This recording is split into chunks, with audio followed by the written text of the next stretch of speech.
지금 일본의 기술력은 10년, 20년 가까이 차이 난다고 그러죠. 반도체 같은 것도 40나노에서 머무른 거는 뭐겠어요. 그래서 처음부터 이 라피더스는 TSMC나 삼성하고는 경쟁하지 않겠다. 따라갈 수가 없으니까 AI를 발전시켜 나가려면은 플랫폼이 있어야 되는데 그나마 만만하게 보이는 게 라인이라는 거예요. 이거는 반드시 확보해야겠다. 문제는 일본 기술자가 이걸 관리할 수 있는 기술력이 되느냐? 안 된다고 봐야 돼요. 기술이 없으니까. 기술자를 양성을 안 했으니까 일본이.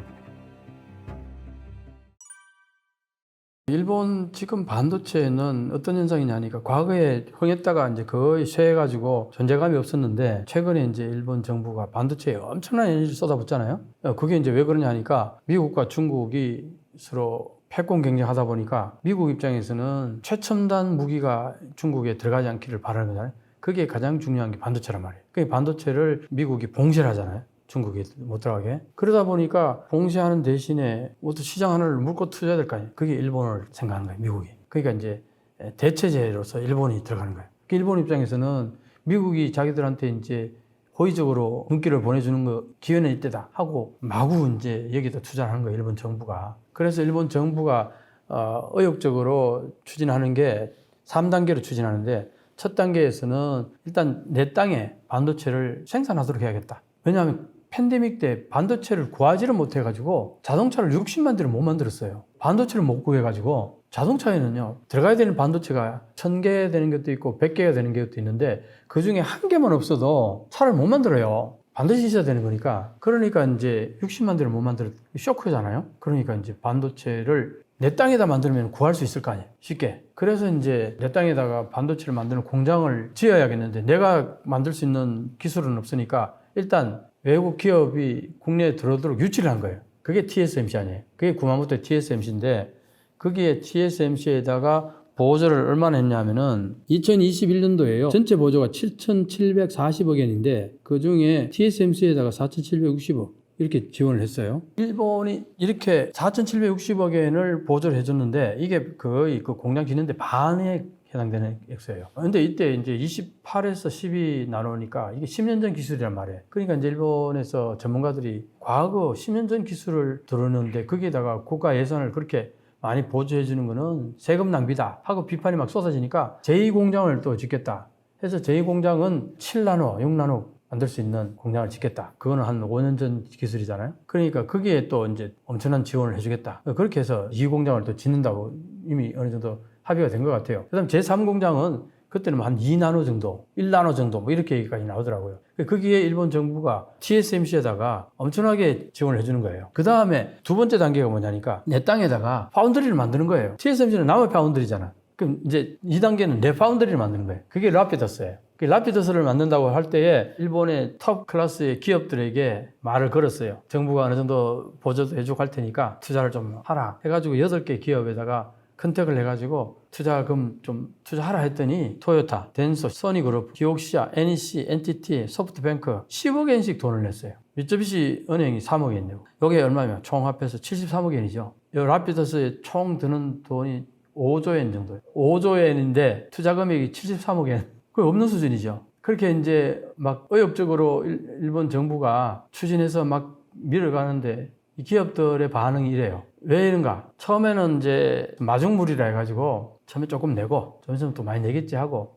기대를 했어요. 돈이 안 들어오는 거야. 그러니까 어떻게 했느냐? 라피더스에 2021년도에는 700억 엔을 보조를 했어요. 그러면 773억 엔이잖아요. 이것 가지고 뭐 아무것도 안 되죠. 그래서 2022년도에는 다시 2,600억 엔을 또 정부가 냈어요. 돈을. 그래도 아까 일반 대기업들은 돈을 안 내요. 어떻게 합니까? 또 돈이 필요하니까. 2023년도에 얼마 냈냐? 6,461억 엔을 예산을 책정했는데 이게 거의 다 라피더스한테 다 들어갈 거라는 거예요.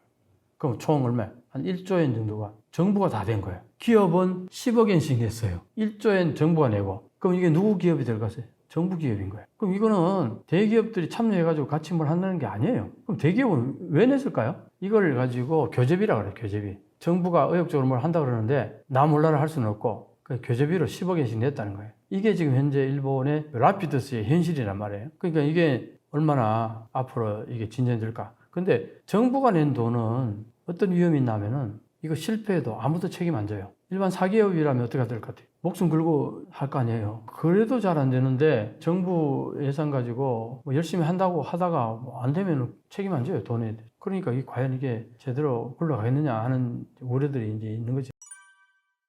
그런데 이 라피두스가요, 어디에 또 문제가 있나 하면은, 이 라피두스가 2나노 만든다고 그랬죠. 2나노 만드는 공장을 이제 일본에서 짓는다 그러는데, 지금 일본의 기술력은 40나노 만드는 기술력에 머물러 있어요. 그럼 뭐 10년, 20년 가까이 차이 난다고 그러죠. 그러니까 이게 일본 기술자 가지고는 이게 대응이 안 되는 거죠. 그러다 보니까 그럼 기술자를 어떻게 하냐. 이게 IBM 기술을 가지고 하는 거예요. IBM하고 지금 합작을 하는데, IBM이 우리 2나노 만드는 기술력을 개발했으니까 일본에서 너 파운드리 하나 만들어서 생산해 볼 의향이 없느냐 전화를 준 거예요. 그 일본 입장에서는 그동안 반도체가 찌부러져 있었는데 제안이 들어오니까 이게 웬 떡이냐 뭐 이렇게 가지고 이제 대응을 한 거죠. 그래서 했는데 일반 기업들은 시큰둥한 거죠. 사실은 아까 키옥시아라는 데가 있잖아요. 그게 아직 반도체 회사인데 사실은 거기에서 해야 돼요. 왜냐? 그래도 그나마 거기가 기술자들도 있고 그 만들던 공장에서 하면은 좀 쉬울 거 아니에요.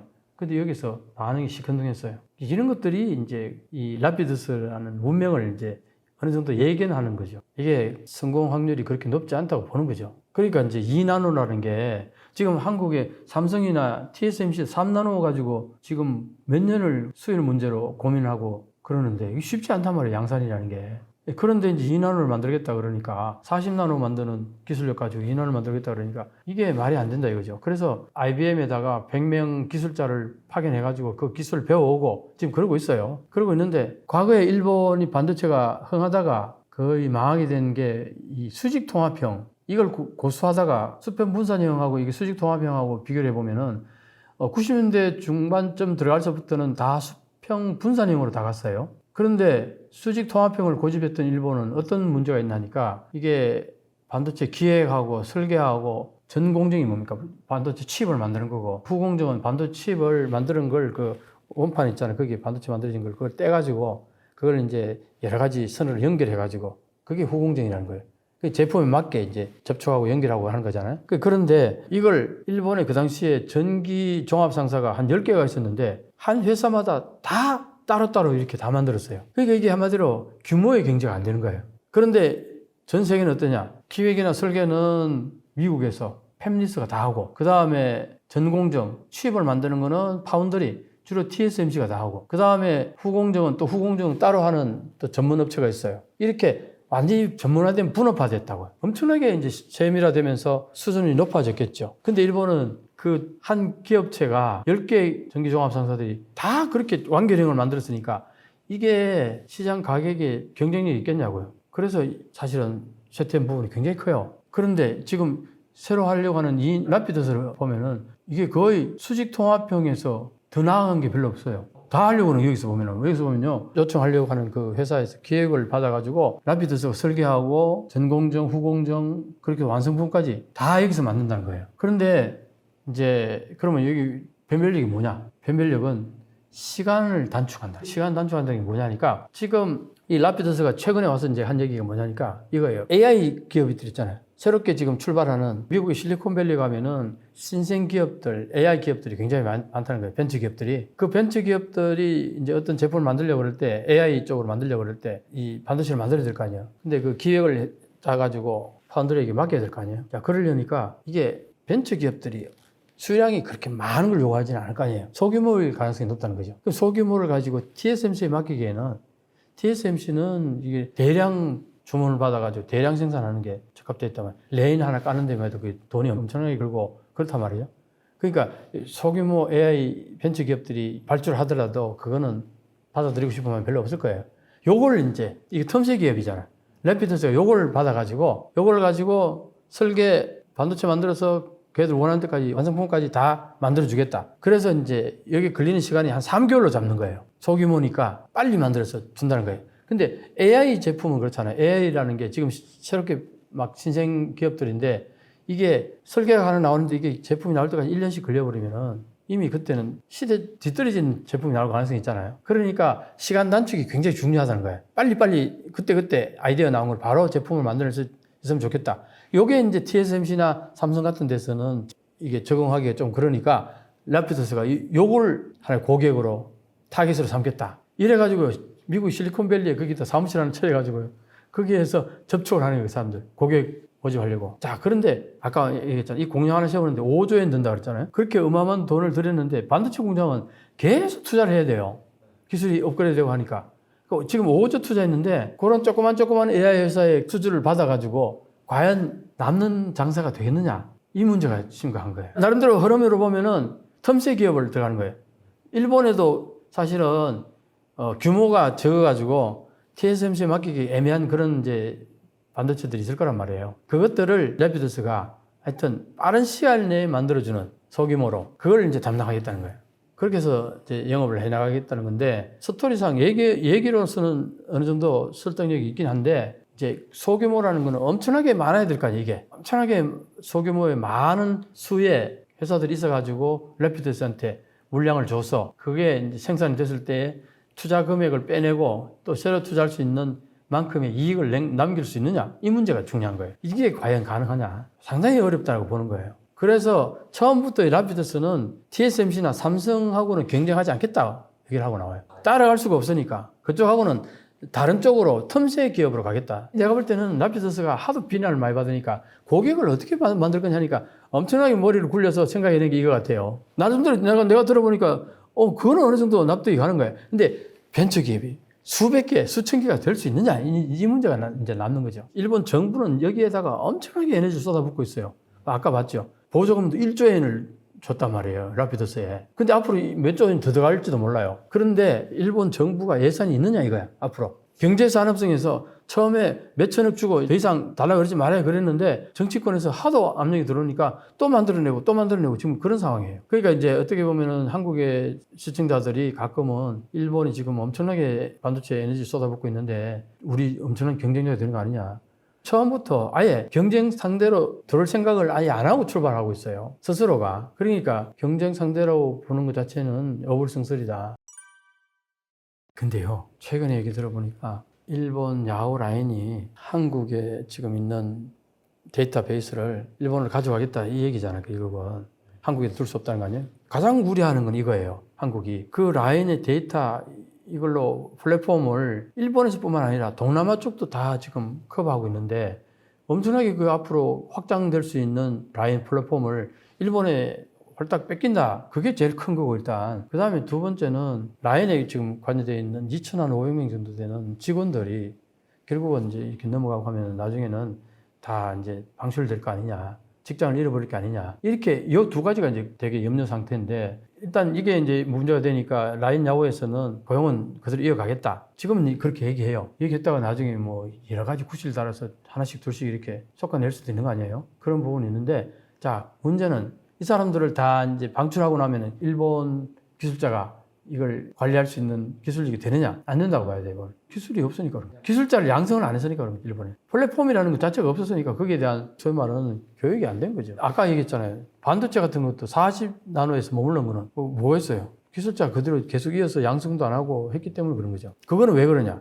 기술 양성 안 하는 거는 공장이 없으니까, 생산지가 없으니까, 거기서 일할 노동자가 필요 없으니까 기술자 양성이 안 되는 거예요. 일본에 플랫폼이 없었으니까 플랫폼 기술자가 없는 거죠. 그러니까 이제 라인을 가지고 그동안 활용하다가 이제 일본이 AI를 개발해야 될 거 아니에요. 일본 정부가 지금 반도체하고 AI 두 군데 엄청나게 에너지 쏟고 있어요. AI가 누가 담당하냐? 소프트뱅크 손정희가 의혹을 갖고 추진하잖아요. 지금 엄청나게 예산도 많이 투자하고 그러더라고요. 근데 AI를 하려면 플랫폼이 있어야 돼요. 데이터베이스를 가진. 그러려면 이게 지금 라인의 이 플랫폼, 이 데이터베이스가 엄청나게 중요한 거죠. 그러니까 라인 문제를 보게 되면은 가장 첫째 전제 조건이 일본에는 AI를 발전시켜 나가려면은 플랫폼이 있어야 되는데 플랫폼이 일본이 그나마 만만하게 보이는 게 라인이라는 거예요. 이거는 반드시 확보해야겠다. 이거 하나 전제 조건이. 그러니까 이걸 이제 어떤 식으로 확보하느냐 이 문제가 있겠죠. 이제 라인에 소위 말해서 네이버의 지분을 전부 다 옮겨받아서 다 사서 내 것으로 완전히 만드는 그 방법 하나 있을 거고.